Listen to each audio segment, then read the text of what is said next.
खिलाफत मूवमेंट में आपने 3 तरह के देख लिए कि कंट्री साइड में क्या हुआ और टाउन एरियाज़ में किस तरह से लोगों ने इसको अलग तरीके से लिया था। अब हम प्लांटेशन फील्ड्स में जाएंगे कि प्लांटेशन फील्ड्स में जो वर्कर्स थे उन्होंने किस तरह से इस मूवमेंट को फॉलो किया।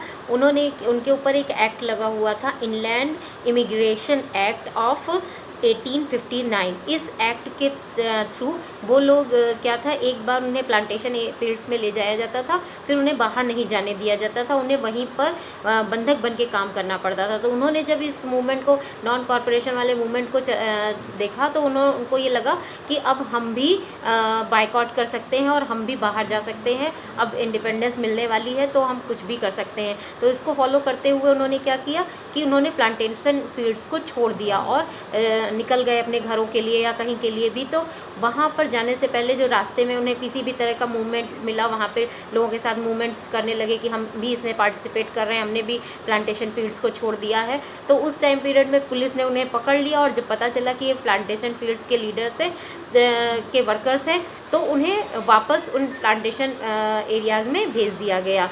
तो इस तरह से मतलब वो निकले तो थे, उन्होंने इस नॉन कॉरपोरेशन मूवमेंट को अलग तरीके से लिया और इस बात पे ध्यान नहीं दिया कि गांधी जी का क्या कहना था कि वो क्या करते।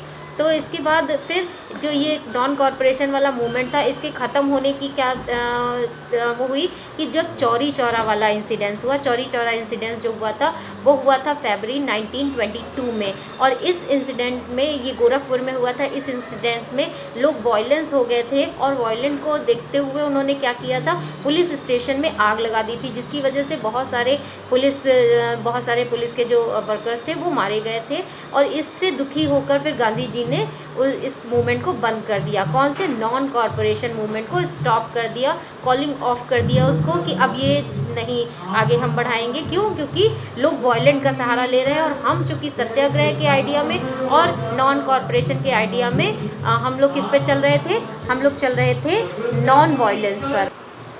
तो इस तरह से ये जो नॉन कॉरपोरेशन मूवमेंट था वो ख़त्म हो गया। तो इसके बाद अब क्या, मतलब ऐसा थोड़ा ना होता कि एक मूवमेंट ख़त्म हुआ, चलो पैकअप कर लो, नेक्स्ट मूवमेंट कल से स्टार्ट कर देंगे, ऐसा नहीं होता है। और फिर गांधी जी को ये भी रियलाइज़ हो गया कि ये जो आइडिया है सत्याग्रह का या नॉन कॉरपोरेशन का, ये लोगों तक पूरी तरह से नहीं पहुंचा कि इसको किस तरह से फॉलो करना चाहिए। इसके लिए लोगों को ट्रेनिंग देने की ज़रूरत है, उनको समझाने की कि किस तरह से हम फॉलो करें कि हम आगे चल के स्वराज को पा सकें।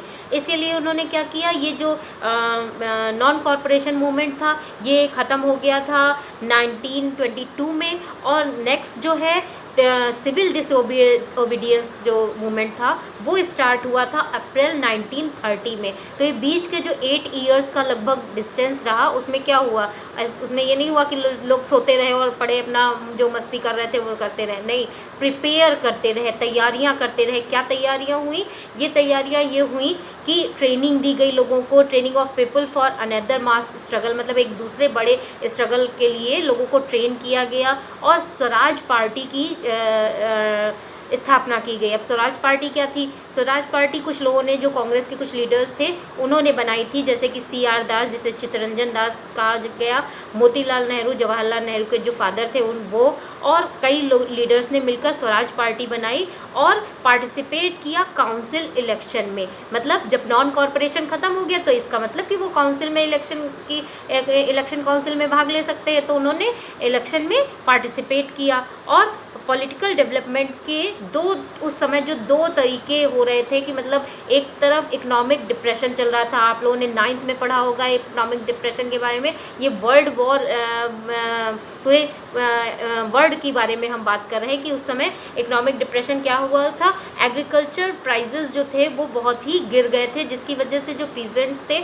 उन्होंने उनकी आजीविका सही से नहीं चल पा रही थी, तो उन्होंने क्या किया, इस अपनी जो भी चीज़ें थी अपनी हार्वेस्ट को बेचने से मना कर दिया और रेवेन्यू यानी कि टैक्सेस देने से मना कर दिया। तो इस तरह से जो ब्रिटिश गवर्नमेंट थी वो बहुत ही परेशान थी।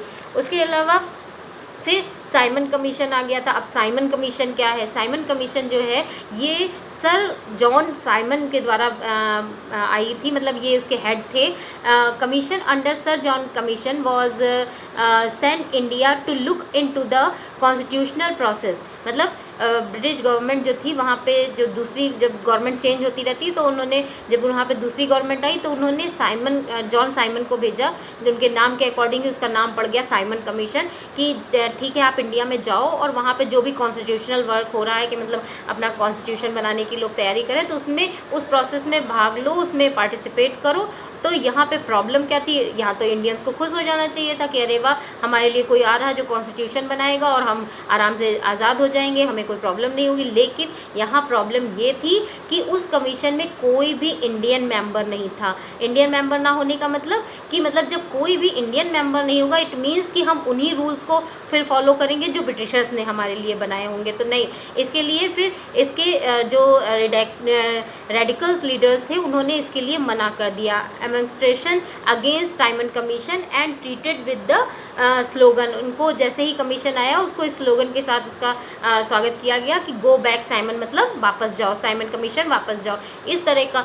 देयरफॉर टू काउंटर दिस, इसका क्या हुआ, offer to dominion status and round table conference. तो ब्रिटिशर्स ने क्या किया, उन्होंने सोचा चलो इस तरह से नहीं मान रहे तो चलो इंडियंस को कुछ लॉलीपॉप देकर उनको किस तरह से खुश कर दिया जाए, कि उनको क्या दिया, डोमेन स्टेटस देने की कोशिश की कि चलो ठीक है आप लोग अपना कॉन्स्टिट्यूशन बनाना चाहते हैं आप लोग बनाइए, लेकिन आप लोग अंडर कंट्रोल किसके रहेंगे, ब्रिटिशर्स के ही रहेंगे। उसके अलावा आप लोग राउंड टेबल जो कॉन्फ्रेंस होती है उसमें भी पार्टिसिपेट कर सकते हैं।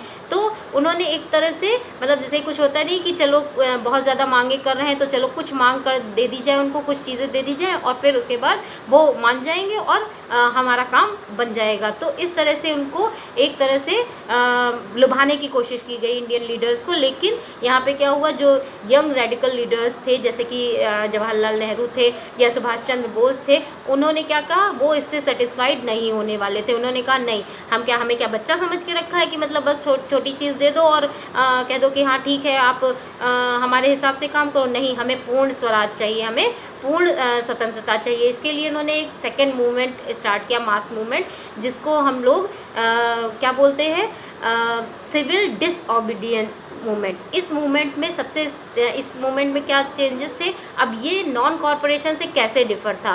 पहली बात तो डिफ़र ऐसे था कि नॉन कॉरपोरेशन में कहा गया था कि हम कॉपरेट नहीं करेंगे, लेकिन सिविल डिसओबीडियंस मूवमेंट में क्या कहा गया कि हम डिसओबे करेंगे, मतलब जो भी रूल्स या लॉज हैं उन्हें हम तोड़ेंगे और पीसफुली तोड़ेंगे। तो इसके लिए इसकी स्टार्टिंग कहाँ से हुई, इसकी स्टार्टिंग हुई सॉल्ट मार्च से। अब सॉल्ट मार्च के क्या बैकग्राउंड थे उसको देख लीजिए कि जो गांधी जी थे on 31 Jan 1930 Gandhi ji sent a letter to viceroy Irwin starting 11 demands. Gandhi ji ने क्या किया, 1930 में एक जो उस समय वहाँ के इंडिया के वायसरॉय थे लॉर्ड इरविन, उनको एक लेटर दिया, उसमें उन्होंने 11 डिमांड्स रखी तरह तरह की, जैसे इकोनॉमिक या टैक्सेस को लेकर। तो उसमें एक जो उन्होंने अलग से डिमांड रखी थी वो थी one demand was the abolish the salt tax, मतलब सॉल्ट टैक्स पे जो उन्होंने एक एबॉलिश करने के लिए कहा था कि आप उसको कर दीजिए। और इस बार गांधी जी जो थे वो बिल्कुल ही क्लियर थे कि अगर इस बार नहीं माने तो हम इसके खिलाफ अपना मास मूवमेंट स्टार्ट कर देंगे। It was an ultimatum to be fulfilled by 11 March. उन्होंने कहा कि 11 मार्च तक अगर इसको पूरा नहीं किया गया, मतलब हमने 31 जनवरी को दिया और अगर 11 मार्च तक इसको कंप्लीट नहीं किया गया, मतलब सॉल्ट लॉ को नहीं हटाया गया, तो हम मास मूवमेंट अपना स्टार्ट कर देंगे। और सॉल्ट ही क्यों, अगर हम पूछे कि वाई सॉल्ट, मतलब सॉल्ट ही क्यों लिया गया इस मूवमेंट के लिए, तो सॉल्ट इसलिए लिया गया because salt is common consuming goods for all citizen, मतलब सभी लोगों के लिए कॉमन चीज़ थी और उस पर सभी का अधिकार होना चाहिए था। इसलिए तो लॉर्ड इरविन ने भी सोचा कि Lord Irwin was unwilling to negotiate, वो नेगोशिएट करने के लिए नहीं तैयार थे। उन्होंने कहा अरे कह रहे होंगे, कहते रहेंगे, कुछ मूवमेंट करेंगे, कर लेंगे। लेकिन Gandhi ji started famous salt march, उन्होंने सॉल्ट मार्च स्टार्ट कर दिया। कहाँ किया था उन्होंने, साबरमती, जो अहमदाबाद में उनका आश्रम था, वहाँ से वो दांडी यानी कि गुजरात तक जाने वाले थे।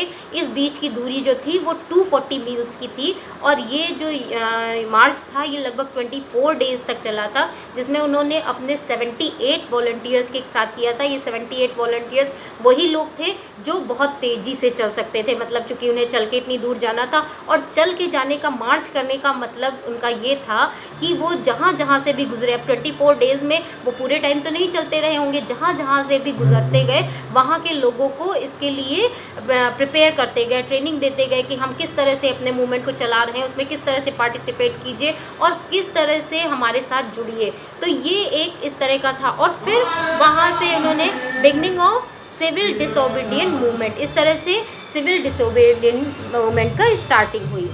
तो इस तरह से सॉल्ट मार्च के द्वारा जब गांधी जी दांडी पहुँचे गुजरात में 6 अप्रैल को, तो वहाँ पे उन्होंने पानी को गर्म करके उससे सॉल्ट बनाया और डिसओबे किया। डिसओबे करने के साथ साथ उन्होंने बिगनिंग की सिविल डिसओबीडियंस मूवमेंट की और यहाँ से ये मूवमेंट स्टार्ट हुआ। तो अब हम इसके आगे कल की क्लास में पढ़ाएंगे।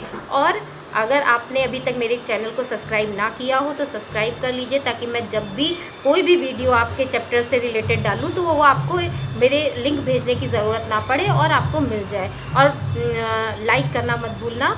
इसके अलावा कमेंट में अगर कोई क्वेश्चन है तो कमेंट में पूछिएगा। Okay, bye.